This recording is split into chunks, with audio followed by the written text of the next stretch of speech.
Menurut Kepala Badan Kepegawaian dan Sumber Daya Manusia Kota Makassar, Basri Rahman, menyebut sekitar 8.401 pegawai honorer dan kontrak di lingkup pemerintah Kota Makassar didaftarkan di BP Jam Sostek.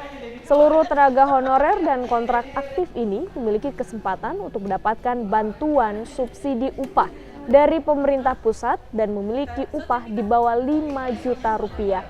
Hal ini sesuai dengan aturan pemerintah, yakni pekerja non-ASN yang berhak menerima bantuan subsidi upah pekerja.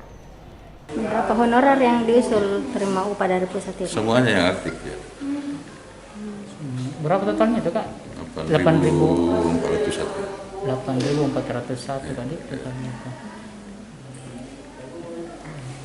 Itu dari semua SKPDM itu Kak? Semua sekali.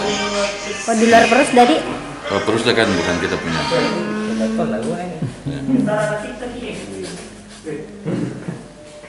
Tidak ada pencari Pak? Belum. Kan agak ada juga, ini kan masuk ke rekening yang bersangkutan, tapi pasti kan ngomong dia kalau ada. Pasti ngomong kalau sudah masuk. Tapi sudah disodor ke bagaimana nih ke mekanisme pencairannya, apakah langsung Nah, langsung masuk ke rekening. Kan ada aplikasi yang mereka itu.